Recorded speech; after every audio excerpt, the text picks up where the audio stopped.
Bonjour à tous et bienvenue sur notre chaîne.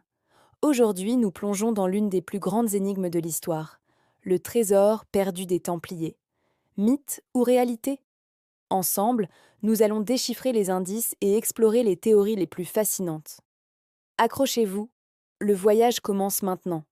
Au début du XIVe siècle, l'Ordre du Temple est l'organisation la plus riche et la plus puissante d'Europe. Imaginez une multinationale médiévale, avec des forteresses, des terres et un trésor si immense qu'il fait pâlir les rois. Mais cette puissance attire la convoitise, notamment celle du roi de France, Philippe le Bel. Endetté jusqu'au cou auprès des Templiers, il voit en eux une solution radicale à ses problèmes financiers. C'est ainsi que, dans le plus grand secret, il organise une opération d'une ampleur sans précédent. Le vendredi 13 octobre 1307, à l'aube, ces hommes frappent à la porte de toutes les commanderies templières de France.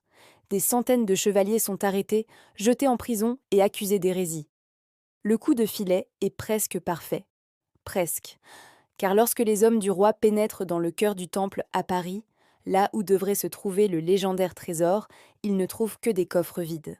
La question qui nous hante depuis 700 ans est connue: où est passé le trésor des Templiers? La nuit précédant les arrestations, une activité suspecte aurait eu lieu au temple de Paris. Des témoins de l'époque parlent de chariots lourdement chargés quittant la forteresse en pleine nuit sous bonne escorte. Vers où se dirigeait-il? C'est là que les pistes se brouillent et que l'histoire se mêle à la légende. Une première théorie, et sans doute la plus populaire, nous mène vers le nord, en Écosse. Les Templiers entretenaient des liens étroits avec les clans écossais, notamment avec Robert Bruce, alors en pleine guerre d'indépendance contre l'Angleterre. Excommunié par le pape, Bruce n'avait rien à perdre en accueillant les chevaliers fugitifs et leur fortune. Certains historiens suggèrent que le trésor aurait été débarqué sur la côte ouest de l'Écosse, puis caché. La chapelle de Rosslyn, près d'Édimbourg, est souvent citée comme un lieu clé. Construite un siècle après la chute de l'ordre, son architecture est truffée de symboles qui rappellent étrangement l'iconographie templière.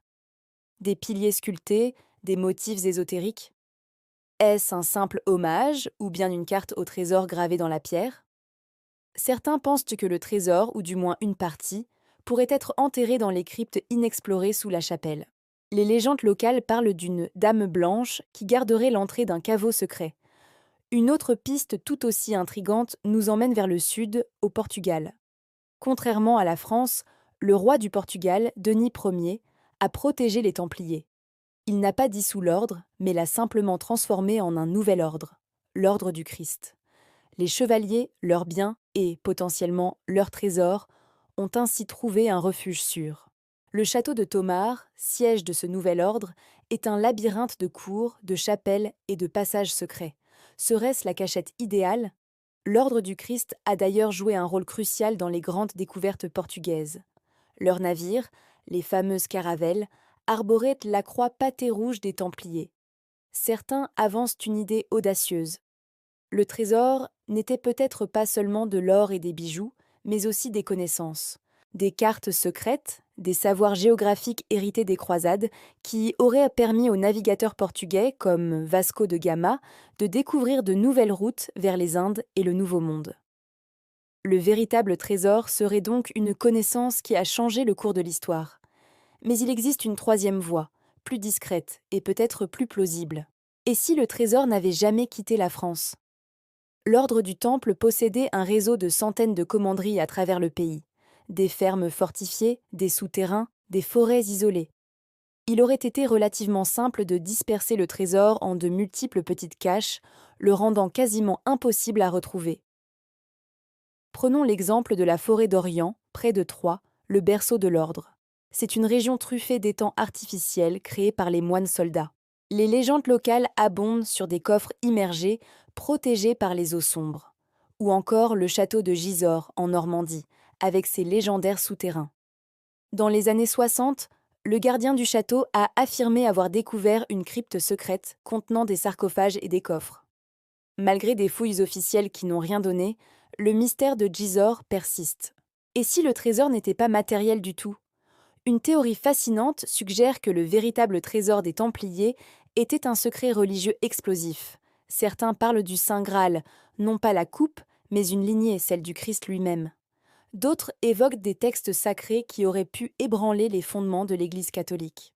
Dans cette optique, la fuite du trésor aurait été une opération pour sauver non pas de l'or, mais une vérité capable de renverser le pouvoir en place. C'est une hypothèse très controversée, popularisée par la fiction, mais qui ajoute une couche de mystère supplémentaire à cette saga. Alors, où en sommes-nous aujourd'hui? Des chercheurs de trésors continuent de sonder les fonds marins, de scanner les sous-sols des vieilles chapelles et de déchiffrer des codes anciens. De l'île d'Oak en Nouvelle-Écosse, avec son mystérieux puits au trésor, jusqu'aux commanderies oubliées du sud de la France, la quête se poursuit. Chaque découverte archéologique, chaque nouveau document déchiffré ravive l'espoir. Il est important de noter que le trésor n'était probablement pas un seul coffre rempli de pièces d'or comme dans les films. Il s'agissait plus sûrement d'un ensemble d'actifs, des reliques sacrées d'une valeur inestimable, des documents comptables prouvant les dettes des rois, des titres de propriété, des bijoux et bien sûr des métaux précieux. C'est cette diversité qui rend sa traque si complexe. Une partie a pu être acheminée en Écosse, une autre au Portugal, et une autre encore est peut-être toujours enfouie quelque part sous nos pieds, en France. Le mystère du trésor des Templiers est plus qu'une simple chasse au trésor. Il nous parle de pouvoir, de trahison, de secret, et de la manière dont l'histoire est écrite par les vainqueurs. Philippe le Bel a réussi à détruire l'ordre, mais il n'a jamais mis la main sur sa fortune. Ce faisant, il a involontairement créé l'une des plus grandes légendes de tous les temps. Le trésor, qu'il soit d'or, de connaissances ou de secrets, reste insaisissable. Et c'est peut-être ça, le plus grand tour de force des Templiers. Avoir réussi, même dans leur chute, à garder leur secret jusqu'au bout. La quête continue, et qui sait, peut-être qu'un jour, un indice décisif émergera du passé pour enfin résoudre cette énigme vieille de 700 ans. Merci d'avoir regardé cette vidéo. Quelle est votre théorie préférée? Pensez-vous que le trésor sera un jour retrouvé? Dites-le nous dans les commentaires, nous avons hâte de vous lire. Si vous avez aimé ce voyage dans le temps, n'oubliez pas de liker, de partager et de vous abonner pour ne rien manquer de nos prochaines explorations. À très bientôt!